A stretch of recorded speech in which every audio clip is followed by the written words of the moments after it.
What's up, everybody? I'm Leah B. Jackson, and today I'm joined by pro gamer Greg Fields, also known as Idra, and today we're going to be talking about Heroes of the Storm. So, Greg, I want to know, is Heroes of the Storm cut out for esports? It's sort of this casual Blizzard game. It's free to play. There's no item shops. It's a lot more toned down than what you're going to see in sort of a Dota or a League of Legends. Yeah. But is it cut out for, you know, how high those games have risen? I think it certainly can be. Esports is moving away, particularly with the MOBA genre, away from individual mechanical execution. Like, that's just not the important thing anymore. If you look at League from a very, very low skill standpoint, then yeah, skill shots are hard to hit, and there's going to be a lot of difference between what players can do in terms of that. But if you look at the pro gamers, there's a very, very tiny difference between even like the absolute best of the Korean players and a very low-level North American pro in terms of the execution. It comes all from the teamwork and the decision-making and all of that kind of thing, the more strategic portion of the game. And there's nothing that prevents Heroes from having that. In fact, the more team-oriented nature of the game, the fact that you share experience and you have objectives, and no individual player can get strong enough to carry the team. It's just not possible within the framework of the game. I think that actually kind of adds to it in some extent. Like, you have to work together perfectly as a team. You have to make the right decisions, or you're just going to get punished for it. And there is no fallback in terms of the individual skill.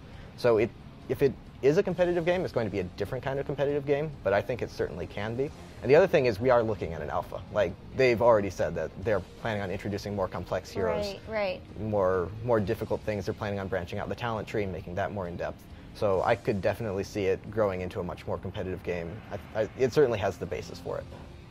So, coming from other competitive games like StarCraft 2, Yeah. you know, what would you say like the practice schedule is like for that game compared to, you know, the type of dedication that people are going to need to put into Heroes of the Storm, because it's a little bit more simplified than something like that where you're controlling hundreds of units versus one? It's going to be a very different kind of practice, I think. I've never been a pro gamer for another MOBA, so I can't say exactly what their kind of regime is. But I would imagine, like I said, it's less about execution. You're not going to sit there and play 50 games in a day for 12 hours to hone how well you do the things in the game. That's just not as important. It's not as hard to do. Yep. So once you get comfortable with that, you're not going to need to focus on that, but you are going to need to think about things a lot. You're going to have to sit there and think through things, especially right now, because you can just sit and look at the talent pages and try and come up with a different kind of build because everyone's fleshing everything out. But it's going to be, again, much more about the strategic portion of the game, talking to your team, getting comfortable working together with them, trying out different kinds of strategies. So it's not going to be practice in like what you really think. Like, it's not going to be grinding games. But I think you will still have to work just as hard as your opponents. Like, that's the thing. It's team versus team and player versus player. So the harder your opponents work, the harder you have to work to be as good or better than them. That makes sense.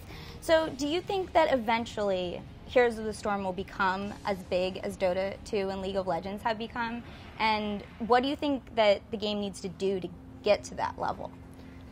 I don't know. Being as big as League of Legends is tough. But I think it can compete with Dota, especially because I don't think they're even competitors. There's just very, very different ends of the same spectrum. They're barely even in the same spectrum. Like, they have very similar aspects in some way. They all came from the same base idea, but this is the very far team-oriented, individual skill barely matters kind of thing, and Dota's the other end of that spectrum. The split between League and Heroes of the Storm is going to be interesting, because League is already so big and so entrenched. But I mean, it is Blizzard. They have a lot of backing. They have a lot of respect from the community. They're drawing from three different genres, or three different backgrounds that have a lot of, like, a very big fan base.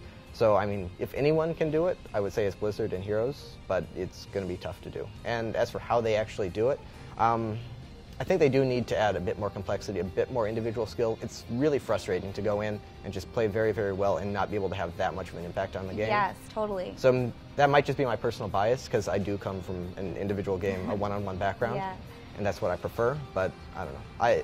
If I were in charge, I would make that decision. All right. Well, for more Heroes of the Storm, stay tuned to IGN.